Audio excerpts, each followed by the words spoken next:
Ador Benitez of Angeles City. Mapalakad, Ms. Gina Datan. Magalang, Annalyn Carrion. 2nd District Municipal Coordinators. Please raise your right hand and repeat after me. I state your name. Being a bona fide member of Aguilan Filipino, Lubao, Pampanga, a duly organized Aguilan chapter, and having been duly elected, appointed to the position of State Representative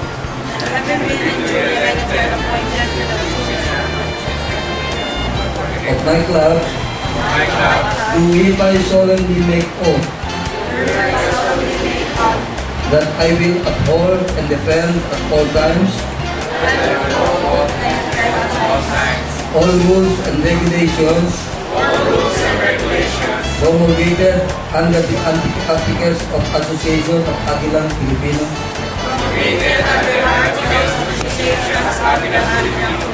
particularly the guiding principle of Aguilan Filipino, that good government and to help the poor are our main concerns. And its slogan, Masa Muna.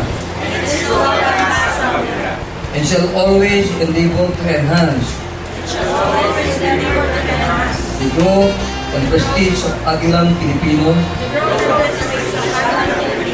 to the best of my ability and within my capacity and capability. So help me God. Congratulations.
Tawagan po natin ang ating Vice President ng Pampanga Chapter, former Vice Mayor ng Guagua, ay Florida Blanca, Acting Mayor ng Florida Blanca, Dr. Rodante.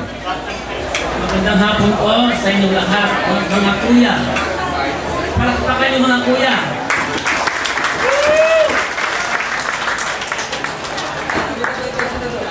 Ang naibigay po sa akin na parte ng programa nito ay ang pagbibigay ng closing remark sa isang luphang napakahalagang programa sa lalawigan ng Pampanga. Itong hapong ito ay pasimula lamang ng ating mga maraming hakbang pa patungo sa pag-unlad ng masang Pilipino at pamamagitan ng Agilang Pilipino o Agila, mabuhay ang Agilang Pilipino!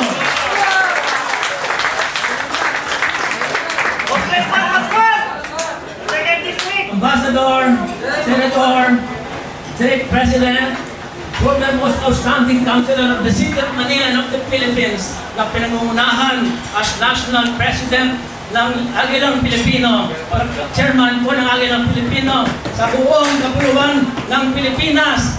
Palakpakan natin si Ambassador, Senator, Ambassador Goya Ernesto Maceda Mano.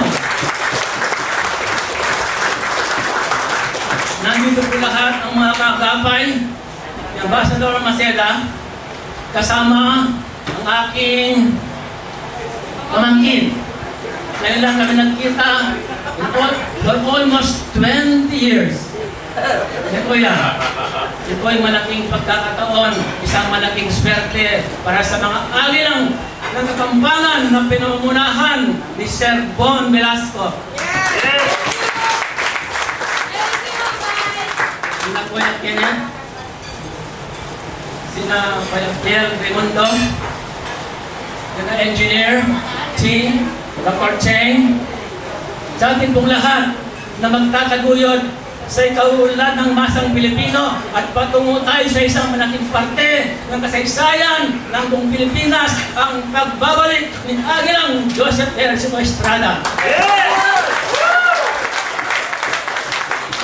Kung ang Agila ay isa sa mga bukod-tanging ibong lumilipad na nilikha ng Panginoon at napakataas at napakatayog ng paglipad, ang Agila ngayon ang siyang maghumubot ng asin sa bawat Kapampangan, sa bawat Pilipinong nagtataguyod sa ikaulad sa pagbabalik ng Agila. At ang magbabalik dyan ay ang masang Pilipino, ang mahihirap na Pilipino sa buong Pilipinas.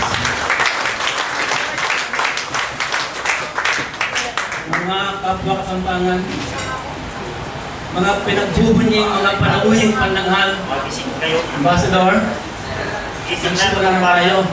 Kung tayo mahakbang ng mabagal, dagdagan ng pilisan ng ating pag-akbang para ang asin ay kumalat sa bawat kanayunan, kabahayan at sa bawat isang Pilipino na ang pagdudungo tayo sa Kapampangan. At tayo ang magtatagunan. Tayo na hindi na inaasahan ng ating mga kasamahan sa buong Pilipinas, ng Agilang Pilipino. Mula sa araw na ito, mula sa hapon na ito, tayo gagalaw sa bawat barangay ng ating patutunguhan at saan na tayo ay pagkamayan ng buong may kapal.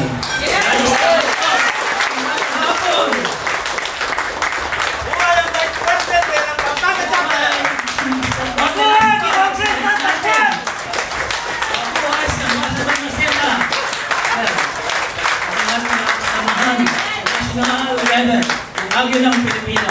Magbunyi po tayo sa araw na ito. Mabuhay ang Agilang Pilipino. Nais ko lang po idagdag, baka meron sa hindi pa nakakalam, ang Honorary National Chairman po ng Agilang Pilipino ay si President Joseph Estrada. At ganoon din, ang Honorary National Vice Chairman ay si Senate President Juan Ponce Enrile. At ang pangalawang Honorary Vice Chairman ng Agilang Pilipino ay si Deputy Speaker Noli Puentebello. Okay? Yan po ang ating mga leader. At ulit, maraming salamat sa inyong pagdalo. Ingat lang po pag-uwi dahil malakas na naman ang ulan. At sana ay tayo palagi ay humingi ng proteksyon at gabay ng ating Panginoon para sa ating mga gawain. Thank you very much and good afternoon to all of you.